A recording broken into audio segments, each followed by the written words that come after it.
Good morning. Welcome to Undisputed. We are live from LA. I'm Jenny Taft here with Skip Bayless and Shannon Sharp. Good morning. Good morning. How you doing? So funny. I'm just saying. I'm glad to be. I'm You glad to missed be your back. Super Bowl pick. No.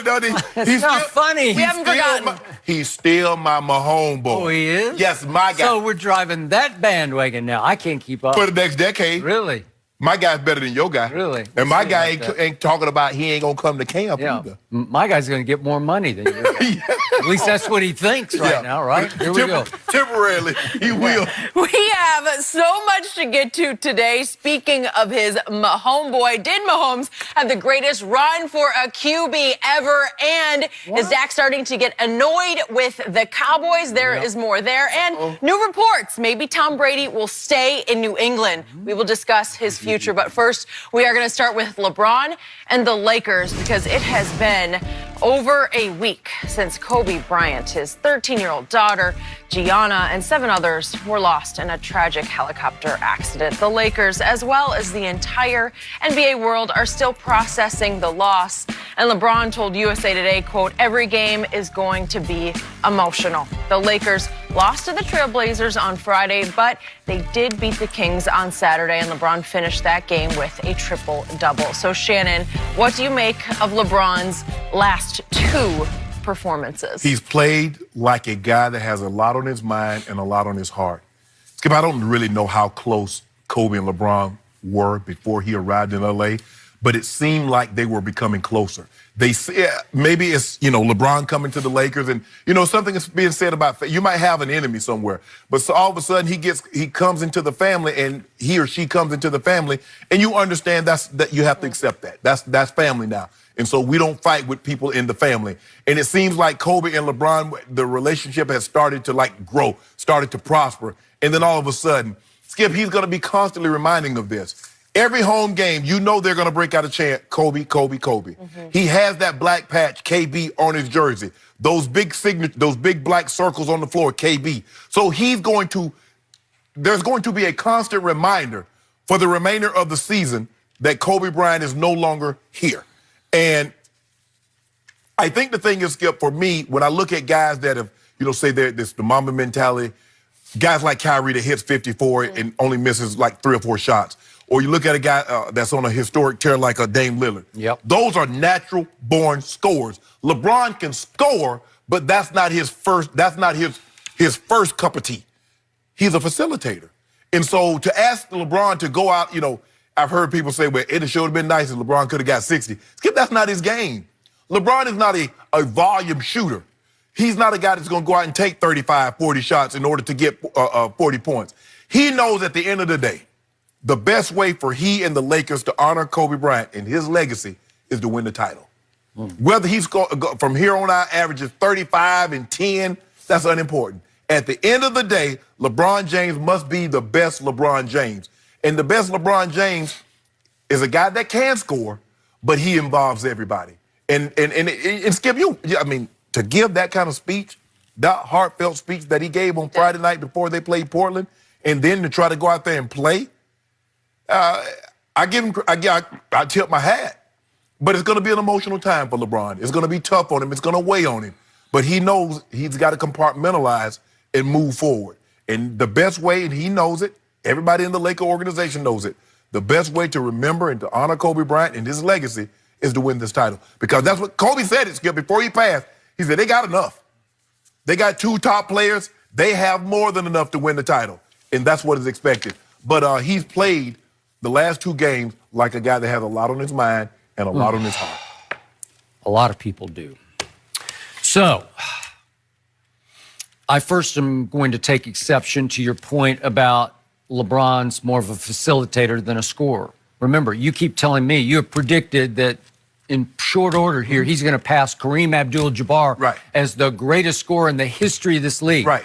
He can score. Yes. And especially when he chooses to score, he can really, really score. But Skip, that's not his first order. I got you. But remember, just a few days back, which is almost inconceivable for my mind to process, he had just passed Kobe on the all-time scoring list. Right.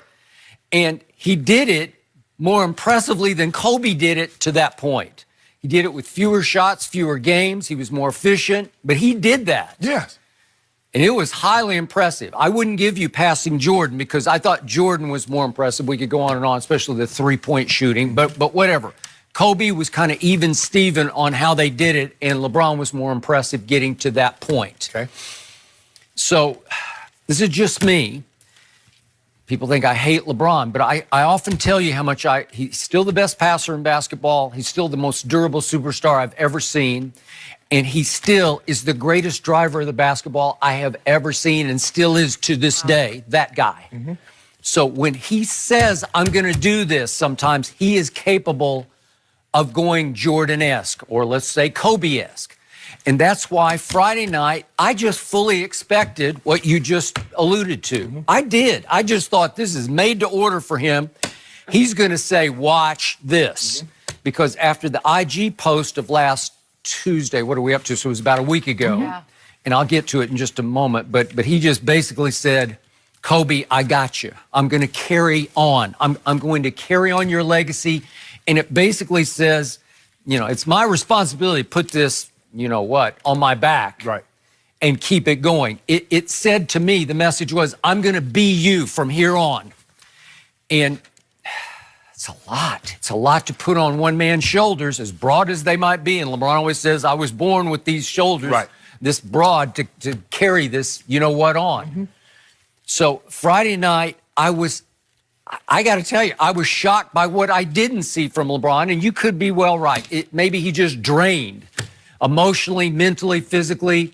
Maybe nobody was quite ready to play, but we keep seeing these bursts of cracking the universal code. You know, it's like all of a sudden people are inspired by Kobe Bryant, these you know, sort of average to good players. We saw it last week. Buddy Hield went for 42, and Eric Gordon suddenly went for 50. But what are all of those guys? True scorers. That's really all they bring to the table. Chris Middleton, I'm not sure he's a true scorer, and he got 51. He got 51. I mean, it's like the spirit of Kobe hit him like lightning, right? Skip, you remember, hold on. I forget what game. I think it was Orlando. LeBron came out in the first half, had 19 points. Then he comes back the second half, and we think he's going to end up with 40. He's like, well, I saw AD struggling. I try to get AD involved. You know scorers don't think like that. You struggling, oh, well, we'll get you right the next game. Let me continue this hot streak. He can't, that's not who he is. So obviously he gave a great speech before this game. Mm-hmm. It's the first game back at Staples since Kobe tragically passed. Correct. 5 days later. And you're playing a Portland team that at that point was 21-27. They had already won 2 games at Portland by 23 and by 8. So you could think they could have their way. Like Portland's not a great defensive team, so I thought nobody can really match up with LeBron. He can do pretty much what he wants to do in this game. And he had an okay game, but he, you know, I thought he might go for 60 and have a Mamba out, drop the mic kind of game. I thought it would be in the 30s though. I did think he would get 30, probably like a 30-point triple-double. I think when you and I spoke about it. Right. But I thought it was a 30-point triple-double. And obviously Kobe in his final game at Staples went for 60. It took 50 shots. And if LeBron had taken 50 shots on Friday night, you wouldn't have heard it peep out of me because he deserved, it was that kind of historical night where you could just create an all-time memory. You'd say, watch this. Right. And if it took being selfish, which he is not a selfish player. If it took acting like a born scorer, I would have been just fine with it. And he had 22. And late in the game, and Dame is still, and Dame's not inspired by the spirit of Kobe. He was already on a torrid pace. Exactly. Right? This just took it up a level. So Dame's the one scoring 48 in the game. Mm-hmm. And then late in the game, LeBron got a wide open 3 that would have cut it to 3 with 1:03 left. I'm not sure we have this, but yeah, here it is. LeBron, Ariza falls back, broke his ankles, you could say, and LeBron missed it pretty badly. Mm-hmm. But again, there's a lot of pressure now because that was the, you know, sort of Kobe-esque shot now. If you make that one and he kind of fell back from it, you could tell his heart and his legs weren't in that shot. Mm-hmm. But if you cut it to 3 there, maybe you have a sensational, electrifying finish and LeBron closes the deal, and that would have been historical. But obviously, Dame closed the deal, and Portland won the game. And here we went to Sacramento the next night, and it's back-to-back, and this is a man, obviously, in his 17th year at age, what is he, 35? 35. And And he's probably half out of gas the next night, and he still played high minutes, and he scored 15 points. Well, he's averaging 25 points. Those are two kind of off nights for LeBron James. That's not exactly what we've come to expect of him this year. So I'm going to ask you, did he maybe get over-emotional and plunge two nights after we lost Kobe with the IG post, which was, it was just spilling with emotion? Did he plunge and bite off a little more than he can chew at this stage and age of his career? I don't believe he did, Skip. If you remember in that first playoff, the first finals against Golden State, he shot the ball a lot. But did he? He knew. Well, what, he already didn't have Kevin Love, and then he lost Kyrie. And so basically, you go out there with Tristan and Dellavedova. What have I always told you? Greatest stretch of LeBron's career were the first 3 games of that series. So, but he's like now, Skip, he can't get out of character because he still has Anthony Davis. Okay. And he understands, and he said it against Orlando. I saw AD struggling. So his nature is, Skip, if he sees someone not in a rhythm, he'll break his rhythm in order to get them in rhythm. I took it as, yes, can LeBron score 30 points a night? Sure he could. But at what expense? At what expense to the team? At what expense to getting out of character is he going to do that? Okay. I just believe, Skip, that at the end of the day, he doesn't have the mentality of Dame. Now, Dame is doing something that's unbelievable because he's getting almost 50 and he's getting out 10 assists a night, which is, I mean, you're talking about you're responsible for 70-plus points a night, Skip. It's just hard to believe that's going to continue. No, but exactly. I hope so for his sake. But that's not who. LeBron is a 3.0, 4.0 version of Magic. Yeah. Magic was a pure point guard, could score, give you 20 here and there.